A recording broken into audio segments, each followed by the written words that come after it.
Samajwadi party और Samajwadi party के गठबंधन पर कभी भी समाजवादियों ने गठबंधन किए होंगे, नेताजी से लेकर के अभी तक कभी समाजवादी गठबंधन पे आरोप नहीं लगता था कि पैसा लेकर के टिकट दी जाती है। लेकिन जिस तरीके से ओम प्रकाश राजभर जी के साथ जब गठबंधन किया, आरोप लगा समाजवादी और गठबंधन पे कि यहाँ पर पैसे लेकर के टिकट दी जाती है। उन्हें अगर बीजेपी के साथ जाना है, बीजेपी के साथ तालमेल है और बीजेपी का काम है डिवाइड एंड रूल।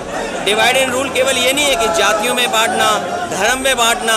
मैंने सदन में भी कहा था कि डिवाइड एंड रूल का मतलब ये भी है कि विपक्ष को बांट के रखें, विपक्ष के लोगों को डरा के रखें। हो सकता है कोई डर हो, बीजेपी की तरफ से कोई दबाव हो। आपने महाराष्ट्र में देखा, मध्य प्रदेश में देखा, बंगाल में आप देख रहे हैं, दिल्ली में आप देख रहे हैं। कांग्रेस की सबसे बड़ी नेता, क्या कोई कल्पना कर सकता है कि उन्हें भी ईडी बुला लेगा? जब कांग्रेस की लीडर को ईडी बुला रहा है तो ये संदेश बीजेपी दे रही है कि अगर उसके खिलाफ कोई बोलेगा तो आपको भी बुला लिया जाएगा। हो सकता है इसीलिए उत्तर प्रदेश का गठबंधन तोड़ा गया हो। तो सजा शिवपाल को भी क्यों आपने अलग कर दिया? कहा कि वो उनको आजादी है कि वो स्वतंत्र रहेंगे। अच्छा रहेंगे, लेकिन अगर उन्हें ये लगता है कि मैं सम्मान नहीं दे पा रहा हूँ तो मैं उन्हें स्वतंत्र करता हूँ और उनको खुली छूट है कि जिस दल के साथ जाना चाहें, जैसा गठबंधन करना चाहें। और सबसे खुशी बात ये होगी कि वो अपना दल दोबारा बनाएं। उनका एक दल है, जो पिछड़े हैं, दलित हैं या अल्पसंख्यक हैं, जो आवाज़ वो उठाना चाहते हैं लोहिया जी की, जयप्रकाश जी की, उस सिद्धांत को अपने दल में शामिल करने वाले लोगों को और आगे बढ़ाएं। ओम प्रकाश राजभर लगातार आप पर सवाल उठाते रहे कि आप एसी से बाहर नहीं निकलते। देखिए, एसी क्या है, मैं 22 साल राजनीति हो गई मुझे, और 22 साल में आप सब जानते होंगे कि किसके इशारे पे उठा रहे होंगे। मुझे तो लगता है कि उनके अंदर आत्मा किसी और दल की आ गई है। और गांव देहात में झाड़ फूक होती है ना, उन्हें झड़वाना फुकवाना पड़ेगा और तभी ठीक होंगे, उससे पहले ठीक नहीं होने वाले। श्रेणी की सुरक्षा उनको क्यों मिली है? ये इसलिए मिली कि जो बीजेपी को खुश करेगा उसे सुरक्षा मिलेगी।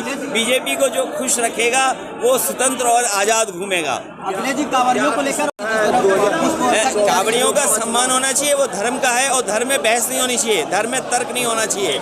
मैं धर्म में तर्क नहीं कर सकता, जो धर्म की मान्यताएं हैं मैं उसमें तर्क नहीं दे सकता हूँ, धर्म में तर्क नहीं दिया जा सकता। सर, महंगाई के लिए आप क्या कहना चाहते हैं? गेहूँ महंगाई, बीजेपी को हटाओ महंगाई जाएगी, बीजेपी को हटाओ महंगाई जाएगी। और सबसे बड़ा सवाल ये है, आप तो बनारस के लोग हैं, भोले बाबा पे अगर दूध चढ़ाने जाएगा तो उसे भी टैक्स देना पड़ेगा।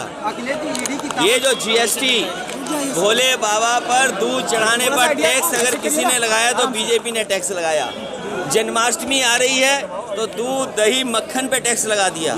अभी रक्षाबंधन का त्यौहार मनने जा रहा है, घरों में दूध से खीर बनती है, सब्जी आपके मिठाइयाँ बनती हैं, घी से अच्छी सब्जियाँ बनती हैं। जानबूझ करके जीएसटी लगाई।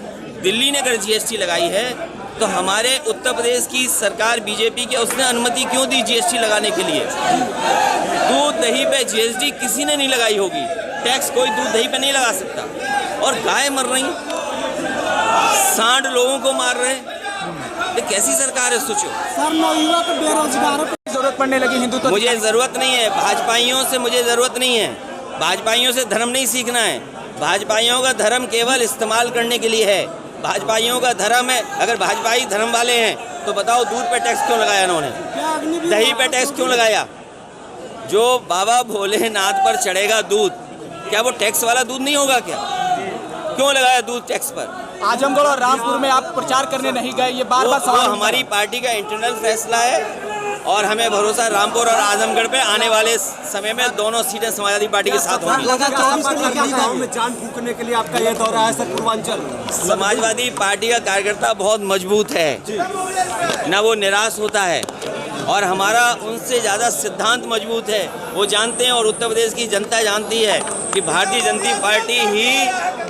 जनता पार्टी को कोई सफाया करेगा तो समाजवादी पार्टी के लोग हैं। 2024 में कैसी तैयारी है सर? 2024 में समाजवादी पार्टी भारतीय जनता पार्टी का मुकाबला करेगी और मैं जनता से कहूँगा कि जनता से अपील करूँगा, निवेदन करूँगा कि अपना वोट खराब न करें किसी और को दे करके। बड़े नेता जो दरकिनार हो रहे हैं आपसे, आपके अरे हमारा कोई दरकिनार नहीं हो रहा, अगर तुम्हें आना तुम भी आ जाओ पार्टी में। मैं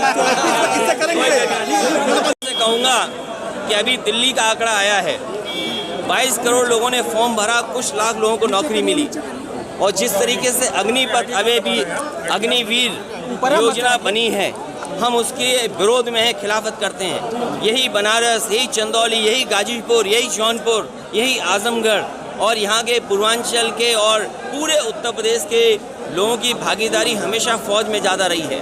हमेशा फौज की सेवा करने का उनका सपना होता है, वर्दी पहनने का सपना होता है, देश की सीमा को सुरक्षा देने का उनका सपना है, लेकिन इस सपने को तोड़ने का काम वो कर रहा है तो भारतीय जनता पार्टी के लोग। और भारतीय जनता पार्टी के लोग वो लोग हैं जो सबसे पहले भाषण में बोलते हैं भारत माता की जय, जो भारत माता की जय बोलते हैं उनसे पूछिए अग्निवीर क्या है।